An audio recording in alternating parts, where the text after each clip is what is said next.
Chilli chicken ಮಾಡೋದು ಇಷ್ಟು easy ಅಂತ ನಿಮ್ಗೆ ಗೊತ್ತೇ ಇರಲ್ಲ. ಒಂದ್ಸರಿ ಮಾಡಿ ನೋಡಿ, ಮತ್ತೆ ಮತ್ತೆ ಇಷ್ಟಪಟ್ಟು ಮಾಡ್ಕೊಂಡು ತಿಂತೀರಾ. ಸಿಂಪಲ್ ಆಗಿ ಮನೆಯಲ್ಲಿ ಚಿಲ್ಲಿ ಚಿಕನ್ ಮಾಡೋದು ಹೆಂಗಂತ ನೋಡೋಣ ಬನ್ನಿ.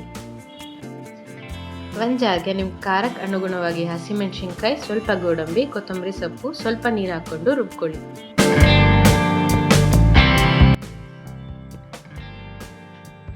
ಇವಾಗ ಚಿಕನ್ನ ಮ್ಯಾರಿನೇಟ್ ಮಾಡ್ಕೊಳ್ಳೋಣ. ಚಿಕನ್ಗೆ ರುಬ್ಬಿಟ್ಕೊಂಡಿರೋ ಪೇಸ್ಟ್, 1 ಸ್ಪೂನ್ ಶುಂಠಿ ಬೆಳ್ಳುಳ್ಳಿ ಪೇಸ್ಟ್, ಅರ್ಧ ಸ್ಪೂನ್ ಉಪ್ಪು, ಅರ್ಧ ಸ್ಪೂನ್ ಧನಿಯಾ ಪೌಡರ್, ಅರ್ಧ ಸ್ಪೂನ್ ಗರಂ ಮಸಾಲೆ ಹಾಕಿ ಚೆನ್ನಾಗಿ ಮಿಕ್ಸ್ ಮಾಡಿ 15 to 20 ಮಿನಿಟ್ಸ್ ನೆನೆಯಕ್ಕಿಡಿ.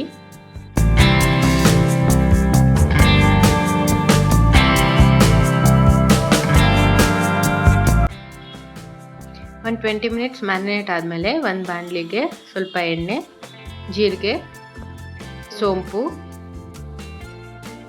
ಸಣ್ಣದಾಗಿ ಹಚ್ಚಿಟ್ಕೊಂಡಿರೋ ಈರುಳ್ಳಿ ಹಾಕ್ಕೊಂಡು ಫ್ರೈ ಮಾಡ್ಕೊಳ್ಳಿ. ಈರುಳ್ಳಿ ಸ್ವಲ್ಪ ಫ್ರೈ ಆದಮೇಲೆ ಒಂದು ಸ್ವಲ್ಪ ಕರಿಬೇವು,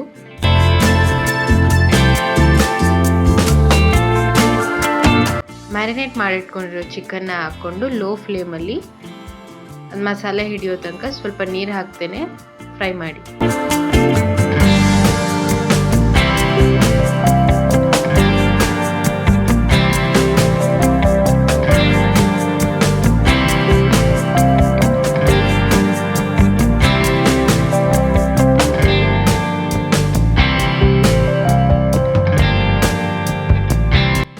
ಒಂದು 2 ನಿಂದ 3 ನಿಮಿಷ ಹಂಗೆ ಫ್ರೈ ಮಾಡ್ಕೊಂಡ್ಮೇಲೆ ಮಿಕ್ಸಿ ಜಾರಲ್ಲಿ ಉಳ್ಕೊಂಡಿರೋ ಮಸಾಲೆನ ನೀರು ಹಾಕ್ಕೊಂಡು ಅದಕ್ಕೆ ನೀರು ಸೇರಿಸ್ಕೊಳ್ಳಿ.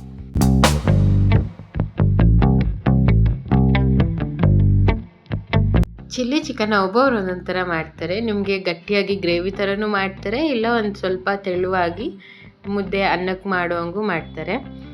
ನಿಮ್ಗೆ ಹೇಗೆ ಅದ ಬೇಕೋ ಆ ಥರ ನೀರು ಹಾಕ್ಕೊಳ್ಳಿ.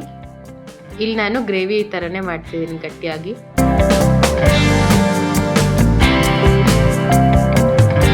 ಕಂಪ್ಲೀಟಾಗಿ ಚಿಕನ್ ಎಲ್ಲ ಫುಲ್ ಬೇಯಬೇಕು, ಅಲ್ಲಿವರೆಗೂ ಚೆನ್ನಾಗಿ ಎಣ್ಣೆ ಬಿಡೋ ತನಕ ಫ್ರೈ ಮಾಡಿ.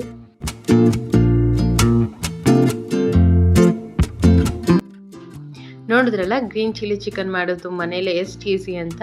ಯಾವಾಗಲೂ ಚಿಕನ್ ಗ್ರೇವಿ, ಚಿಕನ್ ಸಾಂಬಾರು ಮಾಡೋ ಬದಲು ಈ ಥರ ಚಿಲ್ಲಿ ಚಿಕನ್ನು ಟ್ರೈ ಮಾಡಿ. ಮನೇಲಿ ಒಂದ್ಸರಿ ಮಾಡಿ ನೋಡಿ, ಎಲ್ಲರೂ ತುಂಬ ಇಷ್ಟಪಡ್ತಾರೆ. ನೀವು ಟ್ರೈ ಮಾಡಿ, ಹೇಗೆ ಬಂತು ಅಂತ ಕಮೆಂಟ್ ಮಾಡಿ. ರೆಸಿಪಿ ಇಷ್ಟ ಆಗಿದ್ರೆ ಲೈಕ್ ಮಾಡಿ, ಶೇರ್ ಮಾಡಿ, ಸಬ್ಸ್ಕ್ರೈಬ್ ಮಾಡಿ. ಮುಂದೆ ಬರೋ ರೆಸಿಪೀಸ್ನ ಮಿಸ್ ಮಾಡ್ಕೋಬಾರ್ದು ಅಂದರೆ ಬೆಲ್ ಐಕಾನ್ ಪ್ರೆಸ್ ಮಾಡಿ. ನಿಮ್ಗೆ ಯಾವ ರೆಸಿಪಿ ಬೇಕಂತ ಕಮೆಂಟ್ ಮಾಡಿ, ಅದನ್ನೂ ಟ್ರೈ ಮಾಡೋಣ.